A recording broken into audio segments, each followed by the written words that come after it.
Assalamualaikum warahmatullahi wabarakatuh. Halo teman-teman, apa kabar? Mudah-mudahan selalu diberikan kesehatan dan dilancarkan rezekinya ya, amin. Ya, membahas tentang gunung memang gak ada habisnya, terutama membahas aktivitas pendakian hingga para pelaku pendakian dirasa gak akan pernah ada habisnya. Ramainya aktivitas pendakian yang seolah menjadi tren dalam beberapa tahun terakhir ini menjadi hal menarik yang kayaknya gak afdol banget kalau gak diulik. Oke, pada kesempatan ini gua akan mencoba membahas beberapa tipe pendaki gunung. Pengkategoriannya dilihat dari banyaknya aspek, seperti barang bawaan dan juga aktivitas yang dilakukan si pendaki selama pendakian hingga tiba di puncak gunung. Kalau lo seorang pendaki dan kira-kira masuk ke kategori pendaki tipe apa, tekan tombol subscribe-nya dan aktifin loncengnya biar nggak ketinggalan informasi lainnya. Oke, kalau udah kita langsung simak aja. Yang pertama, pendaki pemula. Dari barang bawaannya aja, kita bisa memperkirakan tipe apa sih pendaki yang satu ini. Kalau ada pendaki yang riuh banget sama bekal, bisa dipastikan doi adalah pendaki pemula. Ketika memutuskan untuk mendaki, kalian pasti bakal dibuat riuh sama perlengkapan dan persiapan. Kadang ada yang sibuk minjem perlengkapan atau keperluan pendakian. Tapi ada juga nih yang riuh banget mikirin bekal yang akan dibawa. Nah, biasanya pendaki pemula akan diriuhkan dengan persoalan bekal ini. Satu-satunya hal yang mereka pikirkan adalah bagaimana caranya nggak kelaparan saat mendaki gunung. Doi pasti bakalan bawa bekal segudang dan mengabaikan perlengkapan keselamatan. Why?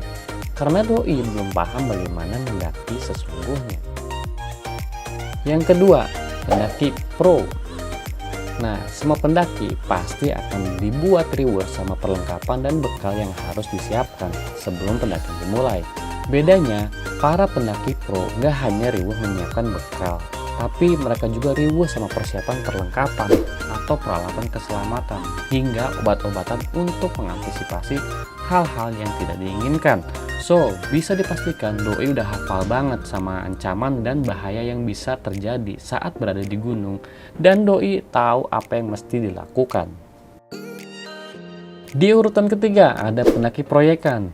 Kalau ada pendaki yang bawa macam-macam jenis lensa saat mendaki, bisa dipastikan dia bukan murni pencinta gunung. Bisa jadi doi adalah fotografer landscape. Jadi doi bisa dikatakan naik gunung hanya menyalurkan hobi motretnya. Tapi biasanya gak sedikit juga orang yang hobi fotografi tapi juga mencintai alam dan sering melakukan aktivitas outdoor. Tapi ada juga para pendaki yang bisa masuk tipe pendaki proyekan. Mereka ini dari golongan yang sering melakukan open pendakian massal. Nah, kan tetapi mereka ini mendaki juga karena keperluan proyek alias karena ada yang bisa diproyekin. Nah, mereka juga masuk dalam tipe pendaki proyekan. Yang keempat, pendaki religius. Pendaki tipe ini nggak perlu dijelasin lagi. Lo pasti udah tahu sendirilah apa ciri-ciri pendaki tipe ini. Yang paling kece adalah mereka ini nggak pernah lalai dari mengingat Tuhannya. Mereka datang ke gunung tanpa meninggalkan kewajiban terhadap Tuhan. Ada yang sholat di puncak, mengaji, hingga bakar dupa. Lah, kok gua tahu? Ya tahu dong, karena terkadang foto pas lagi sholat di puncak bertebaran banget di sosmed. Yang kelima, pecinta alam. Nah, ada juga nih namanya pendaki pecinta alam. Jadi doi ini mendaki bukan karena tren atau karena desak-desakan foto kece di puncak gunung. Doi mendaki untuk memenuhi kebutuhannya akan kepedulian terhadap alam. Doi mendaki sekaligus melakukan usaha konservasi.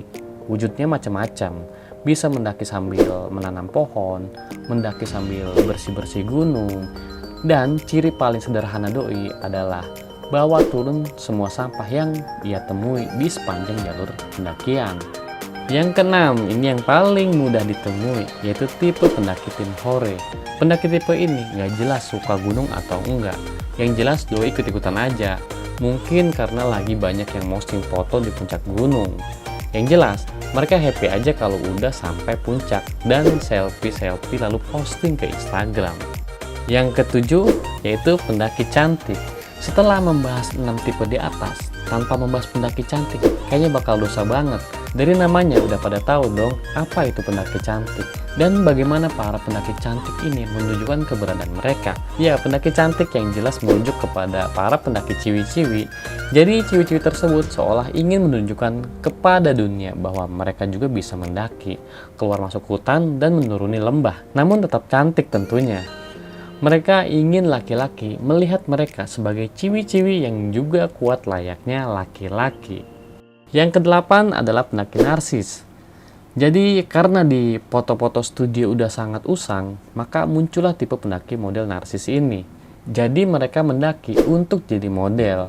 Biasanya pas sampai puncak, mereka bergegas nyari spot foto yang unik dan berpose secool mungkin. Tapi entahlah, kita jangan sujon dulu. Bisa jadi setelah sekali mendaki, mereka bisa berubah menjadi pendaki sadar lingkungan. Yang kesembilan adalah pendaki mistis. Ya, gunung adalah tempat terbaik untuk lebih dekat kepada hal yang gaib. Maka muncullah pendaki jenis ini. Pendaki yang agak serem-serem gimana gitu.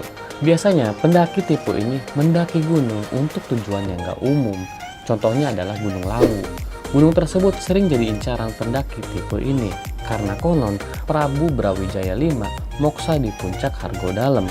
Mereka nggak hanya mendaki, tapi juga ada tirakat tertentu yang pastinya agak serem gimana gitu. Yang ke-10, pendaki seniman. Wah, ini pastinya pendaki kece abis. Mereka mendaki sambil berkarya. Mungkin ada anak musik yang pengen ngerekam suara-suara, seperti suara burung, suara angin malam, sampai suara jangkrik di puncak gunung. Nah, kalau lu sampai nemu orang yang sampai puncak sibuk melakukan hal tersebut, bisa dipastikan mereka adalah tipe pendaki seniman. Yang ke-11, pendaki sains. Ini kerjaan anak geologi. Mereka mendaki sambil meneliti bebatuan, ekosistem dan sebagainya, atau mengamati tipografi gunung dan lain-lain. Jadi kalau ada pendaki yang justru sibuk mengamati batu-batuan, jangan heran, bisa jadi mereka lagi mempersiapkan penelitian yang kece badai. Dan yang terakhir, nomor 12, pendaki nasionalis. Tipe pendaki ini juga nggak kalah kece. Kadang pendaki tipe ini mengambil momentum 17 Agustusan sebagai waktu untuk mendaki gunung. Dan setelah tiba di puncak, mereka akan upacara dan mengibarkan bendera merah putih. Pokoknya kece lah. Jadi kalau lo lihat para pendaki yang tiba-tiba naikin atau ngibarin bendera saat sampai di puncak, lo pasti udah bisa nentuin doi itu tipe pendaki apa. Kesimpulannya, untuk semua tipe pendaki di atas, baiknya nih kalau naik gunung, persiapan harus matang pak, biar nggak ada kendala pas di atas. Baik mental, fisik, perlengkapan maupun logistik. Jangan bodoh pak, kalau nanti ada kenapa-napa di atas, nggak safety, malah ngeribetin tim SAR sama keluarga. Jadi malah nambah kerjaan orang dong. Nah itu aja pak, beberapa tipe pendaki yang bisa gua paparin. Kira-kira lu kategori yang mana cuy? Jawab di kolom komentar ya.